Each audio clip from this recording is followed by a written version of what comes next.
warahmatullahi wabarakatuh.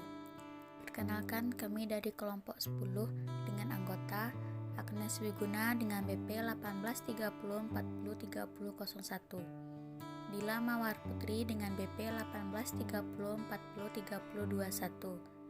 1830403021, Gilang Nenggala dengan BP 1830403036. Materi kali ini mengenai kasus Enron. Dengan pokok pembahasannya: A. Tentang apa kasus Enron tersebut. B. Mengapa sampai terjadi kasus Enron. C. Siapa saja yang terlibat dalam kasus Enron. D. Apa sanksi kasus Enron. Baiklah, penjelasan pertama mengenai A. Tentang apa kasus Enron. Pada tanggal 2 Desember 2001, dunia perekonomian dikejutkan dengan munculnya berita yang berasal dari Houston di Texas, Amerika. Enron, industri terbesar ke-7 di Amerika, yang sekaligus merupakan perusahaan energi perdagangan terbesar di Amerika, menyatakan kebangkrutannya. Yang lebih memprihatinkan, kebangkrutan tersebut bukan dikarenakan perekonomian dunia sedang melemah, melainkan disebabkan oleh kesalahan fatal dalam sistem akuntansi mereka. Selama 7 tahun terakhir, Enron melebih-lebihkan laba dan menutupi hutang-hutang mereka. Hal ini dimaksudkan agar investor tetap melirik saham Enron yang sempat menjadi primadona perekonomian dunia. Titik awal jatuhnya Enron adalah dibukanya partnership special purpose vehicle yang bertujuan untuk menambahkan keuntungan. Enron mendirikan kongsi dengan seorang partner dagang. Partner dagang biasanya hanya satu untuk setiap partnership, dan kongsi dagang ini menyumbang modal yang sangat sedikit, sekitar 3% dari jumlah modal keseluruhan. Secara hukum, perusahaan di Amerika, apabila induk perusahaan berpartisipasi dalam partnership di mana partner dagang menyumbang sedikitnya 3% dari modal keseluruhan, maka neraca partnership ini tidak perlu dikonsolidasikan dengan neraca dari induk perusahaan, tetapi dijabarkan pada laporan tersendiri dan terbuka. Lalu dari mana Enron membiayai partnership tersebut? Enron mendanai mereka dengan meminjamkan saham Enron atau induk perusahaan kepada Enron atau anak perusahaan sebagai modal dasar partnership tersebut. Selanjutnya, Enron tidak pernah mengungkapkan operasi dari partnership tersebut dalam laporan keuangan yang ditunjukkan kepada pemegang saham dan Security Exchange Commission atau SEC, badan tertinggi pengawasan perusahaan publik di Amerika.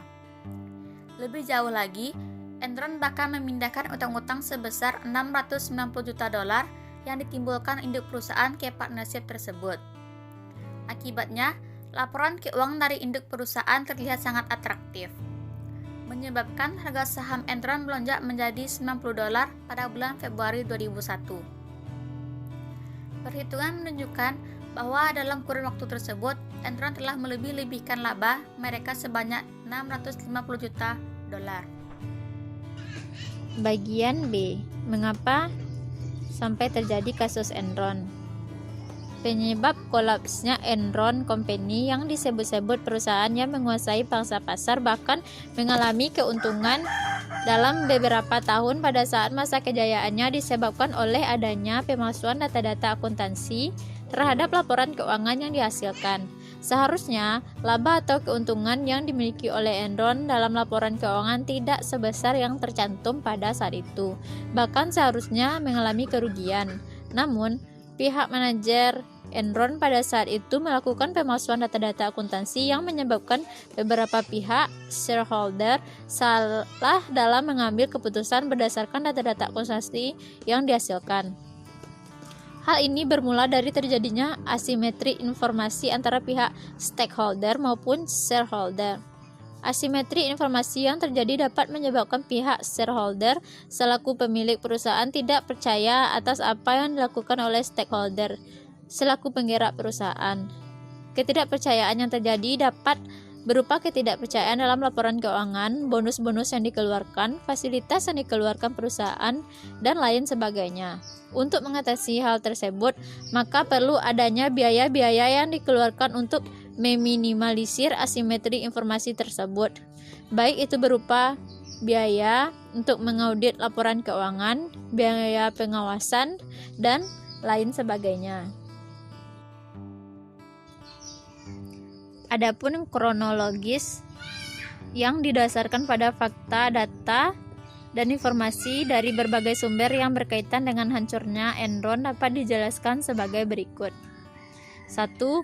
Board of Directors membiarkan kegiatan-kegiatan bisnis tertentu mengandung unsur konflik kepentingan dan mengizinkan terjadinya transaksi-transaksi berdasarkan informasi yang hanya bisa diakses oleh pihak dalam perusahaan, termasuk praktek akuntansi dan bisnis tidak sehat sebelum hal tersebut terungkap kepada publik. 2.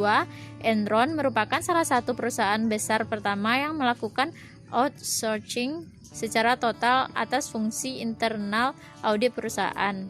3. Pada awal tahun 2001, partner KAP Andersen melakukan evaluasi terhadap kemungkinan mempertahankan atau melepaskan Enron sebagai klien perusahaan, mengingat resiko yang sangat tinggi berkaitan dengan praktek akuntansi dan bisnis Enron. Dari hasil evaluasi diputuskan untuk tetap mempertahankan Enron sebagai klien KAP Andersen. 4. Salah seorang eksekutif Enron dilaporkan telah mempertanyakan praktek akunting perusahaan yang dinilai tidak sehat dan mengungkapkan kekhawatiran berkaitan dengan hal tersebut kepada CEO dan partner KAP Andersen pada pertengahan 2001. CEO Enron menugaskan penasehat hukum perusahaan untuk melakukan investigasi atas kekhawatiran tersebut, tetapi tidak memperkenankan penasehat hukum untuk mempertanyakan perimbangan yang melatar belakangi akuntansi yang dipersoalkan.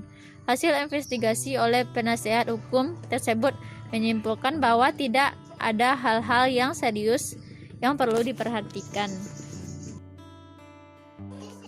Poin C. Siapa saja yang terlibat kasus ekonomi Enron?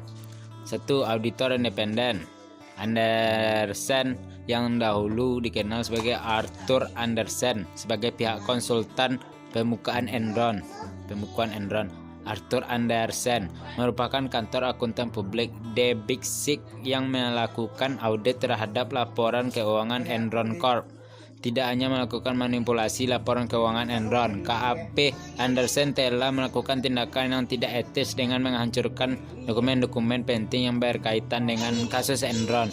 2. Kantor hukum yang menjadi penasehat Enron, Vinson dan Keynes, dituduh ikut ambil bagian dalam korupsi skala dunia ini dengan membantu membuka partnership kontroversial yang dianggap sebagai biang keladi dari hancurnya Enron. 3. Bank investasi besar di Wall Street seperti A. Salomon Smith Barney Unit, B. Credit Suisse First Boston, C. Merrill Lynch, D. Goldman Sachs, E. JP Morgan Chase, F. Lehman Bros.